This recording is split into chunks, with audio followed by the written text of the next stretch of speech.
चलिए आगे बढ़ते हैं। बात राज्यपाल के अभिभाषण की, तो मुख्यमंत्री अशोक गहलोत ने राज्यपाल के अभिभाषण पर सदन में रिप्लाई दिया।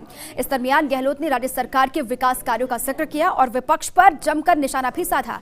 गहलोत ने डीजल पेट्रोल की बढ़ती कीमतों और किसान कर्ज माफी तक का जिक्र किया और कहा कि केंद्र सरकार के कारण पेट्रोल डीजल की कीमतें बढ़ रही हैं। केंद्र सरकार के राजस्व लगातार उनका बढ़ रहा है और राज्य सरकार का कम किया जा रहा है। गहलोत ने आगे कहा कि हमने किसान कर्ज माफी का वादा पूरा किया और साथ ही राष्ट्रीय बैंकों का कर्ज माफी हो, इसके लिए प्रधानमंत्री को पत्र भी लिखा था, लेकिन केंद्र सरकार ने मदद करने से साफ इनकार कर दिया। राज्यपाल के अभिभाषण पर नेता प्रतिपक्ष गुलाब चंद कटारिया ने भी कई मुद्दे उठाए, जिनका मुख्यमंत्री गहलोत ने जवाब दिया। कटारिया ने राज्य सरकार को घेरा। कटारिया ने बेरोजगारी भत्ता, निकाय चुनाव, बिजली, पानी का मुद्दा उठाया।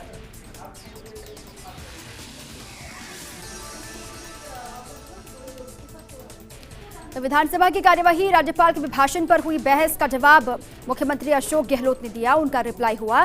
अलग अलग मसलों को लेकर चर्चा की। उन्होंने कहा कि कोरोना प्रबंधन में जिस तरीके से काम किया सरकार ने, राजस्थान की सरकार ने, उसकी तारीफ दिल्ली तक से की गई। अलग अलग मसले जहां पर खूब सरकार की तारीफें हुई हैं, लेकिन केंद्र की सरकार जिस तरीके से लगातार अपना काम कर रही है उससे हर कोई परेशान है। राज्य सरकारों को सहयोग नहीं मिल रहा केंद्र से, खासतौर से उन सरकारों को जहां पर कांग्रेस की सरकार है। कांग्रेस शासित प्रदेशों में केंद्र की सरकार राज्य सरकारों के साथ सामंजस्य बनाकर नहीं चलती है, काम नहीं करती है और इसी को लेकर भी कई मसले गिनाए गहलोत ने और साथ ही गुलाब चंद कटारिया ने भी कई मसलों का जवाब भी दिया और साथ ही क्या क्या बातें कही गई सीएम के द्वारा सदन के भीतर, वो हर एक पॉइंट हम आपको बता रहे हैं।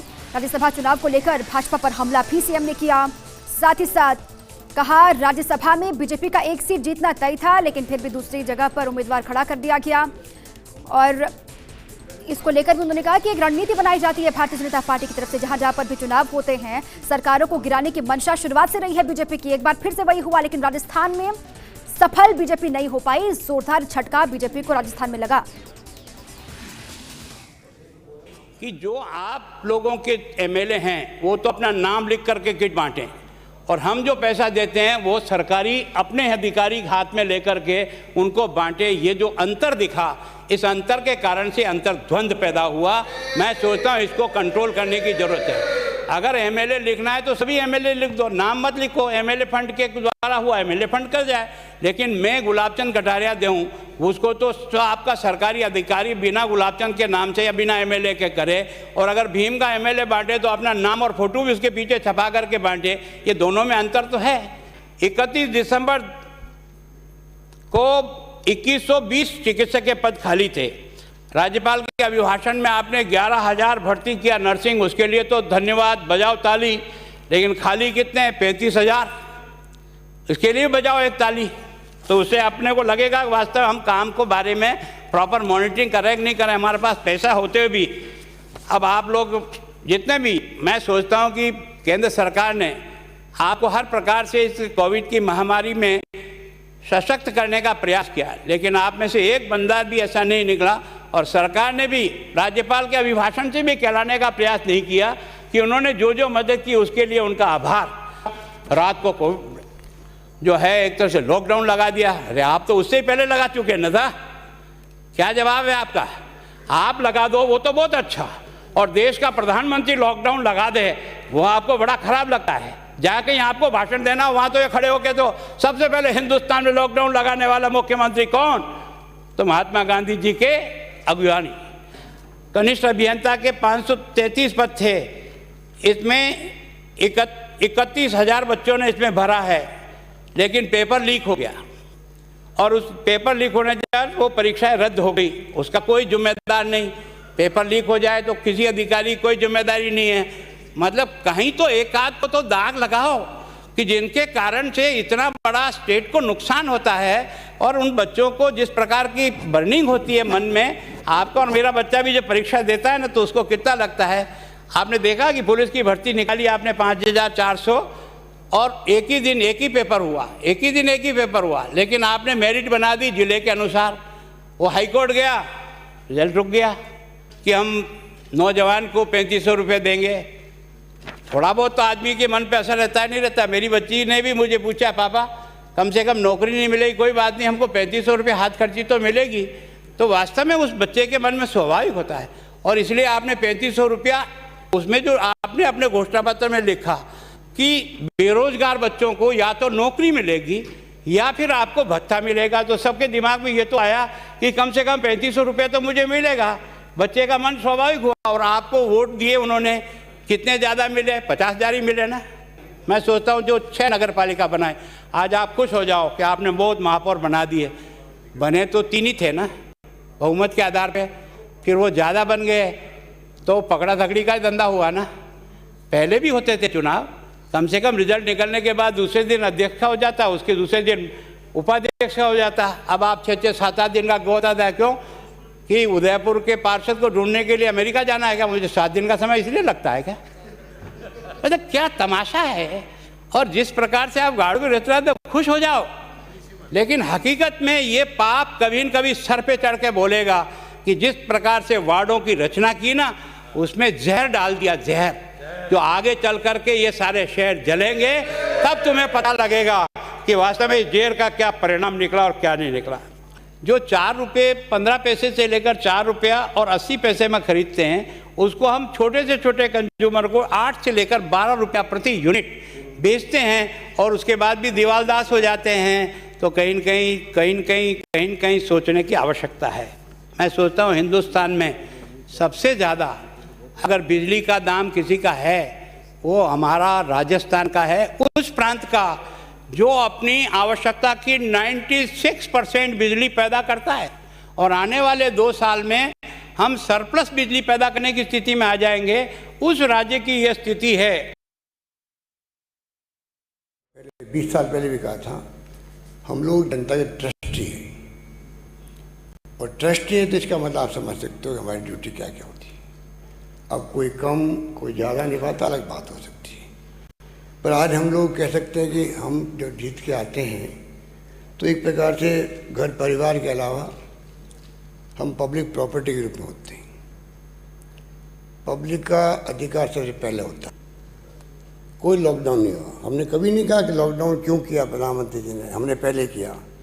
इक्के दुक्के बातें ध्वनि निकल जाती होगी कहीं, और क्योंकि पहले हमने डिक्लेयर किया भी था, पर प्रधानमंत्री ने लॉकडाउन किया उसको लेके हमने कभी क्वेश्चन मार्क नहीं किया। और जहाँ तक मुझे याद आता है, उस वक्त में शुरू से मानने आने वाले माननीय सदस्य ने भी वही काम किया जिसकी तरफ हमें इशारा किया था। फोटो नाम के साथ में डिस्ट्रीब्यूशन किया था। सही बात है, गुड। तो इसलिए आपकी बात जो है, जो आपकी बात ये खारिज रहती है, आपके खुद के नेता उपनेता जिन्होंने अगर ये काम किया तो हो सकता हमारे में ऐसे कई साथियों ने काम किया होगा। सरकार की तरफ का आदेश नहीं था। माननीय कटारिया जी का कहना कि मैंने जो है कोविड प्रबंधन किया गिलास के पीछे बैठ के किया, गिलास के पीछे बैठ के किया। मैंने आपसे बात भी गिलास के पीछे बैठ के की थी। जब आप मेरे निवास पे आए थे तभी मैंने पीछे बैठ के बात करी थी। और अगर मैंने वीडियो कॉन्फ्रेंसिंग करी, 8 महीने हम लोग बंद रहे घरों में, तो आज मैं इस काबिल हूँ कि मैं आपके सामने खड़ा होकर बोल सकता हूँ। पता नहीं किसको कोरोना कब लग जाए, पता नहीं। तो क्या प्रधानमंत्री मुख्यमंत्री के कर्तव्य नहीं है कि खुद की भलाई के साथ में पब्लिक की, जनता की भलाई के लिए अपना को सेफ रखें? उतना कोई तकलीफ किस बात की हुई कि मैं कार के पीछे बैठ के प्रबंधन कर रहा हूँ? किस बात की तकलीफ आपको हो रही थी? मेरी समझ के परे है। हमने कहा एक आदमी भूखा नहीं सोना चाहिए। आप सबके सहयोग से, पक्ष विपक्ष, NGO, आम जनता ने वही निभाया, धर्म निभाया। धर्म निभाना चाहिए था। आज उसके कारण से पूरे देश के अंदर वाहवाही हुई। कोरोना का मॉडल भीलवाड़ा का, रामगंज का पूरे दुनिया के अंदर गया। राम मंदिर, राम मंदिर, राम मंदिर। बचपन में सुनता था गौ माता का नाम लेके आप लोग आनंद करते थे। आपको तो याद होगा, आप तो टीचर आए हो उठ करके। नहीं, हम भी लेते हैं। हमने तो, आपने कुछ नहीं किया। आप नाम लेते हो, हम काम करते हैं।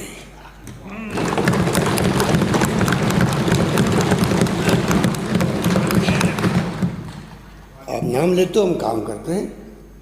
आपने नाम लिया गौ माता का राजनीति करने के लिए। हमने गौ माता को गौ माता समझा। पहली बार मैंने उनके लिए गौशालों को अनुदान देना प्रारंभ किया है।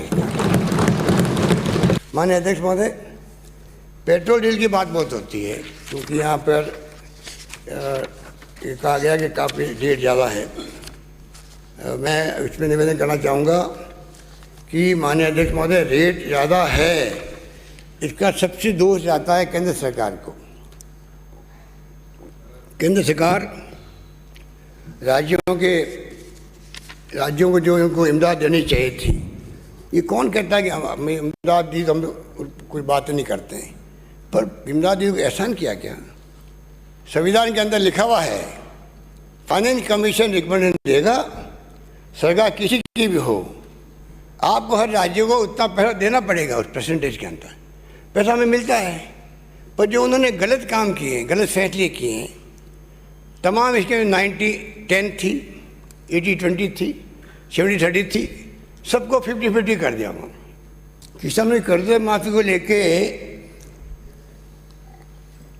सुनना पड़ता है कि आप वादा खिलाफी कर दी। वादा खिलाफी की हमने वादा निभाया पूरा। जो हमारे खुद के राज्य की बैंक थी, CCI बैंक हो चाहे भूमि विकास बैंक हो, सबके हमने कर्जे पूरे माफ़ किए।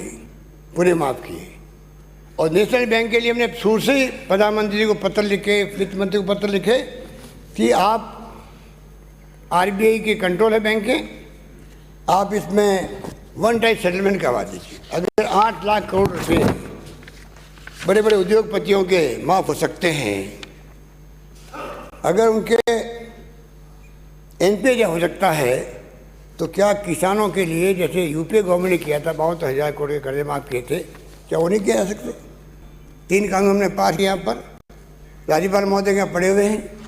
इतना दबाव है सरकार का, बताइए आप UDC पे, और सब बता दिया मैंने आपको। पर राष्ट्रपति महोदय से मैंने वक्त मांगा 4 मुख्यमंत्री को मिलने का, कांग्रेस के मुख्यमंत्री। अच्छे व्यक्ति है वो, बहुत ही अच्छे इंसान हैं, व्यक्ति से वो दबाव इतना को टाइम नहीं दे पाए। राज्यपाल महोदय को हमने 3 कानून भेजे बना, 4 कानून। 5 एकड़ की बात चली, 5 एकड़ भूमि की अभी तक कुर्की हो रही है। आप मैंने कई सदस्य ने उठाया सवाल, इसलिए हो रही है। वो कानून भी राज्यपाल महोदय के यहाँ राजभवन में पड़ा हुआ है, भेज नहीं पा रहे, वो इतने दबाव के अंदर है। आप सोचिए क्या हो रहा है। आप भेज दीजिए, राष्ट्रपति महोदय साइन नहीं करेंगे, बात खत्म होएगी। पर राज्यपाल महोदय पे दबाव को वो आप पे भेज नहीं पाए, ये तो अच्छी बात नहीं है। जब गुस्सा आता है, जैसे कोई कैमरा वाला सामने आ गया, आप खो देते हो, आप पता नहीं क्या बोलते हो, आपको खुद तो नहीं मालूम पड़ता है। ये बात मैं नहीं कह रहा हूँ, ये आपके परिवार के लोग भी कहते हैं। तो कृपा करके बाइट देते वक्त भी शांति संयम रखो, जिससे कि विवेक काम करे, खाली RSS की विचारधारा काम नहीं करे, उद्देश्य में नहीं है। ये मैं कहना चाहता हूँ।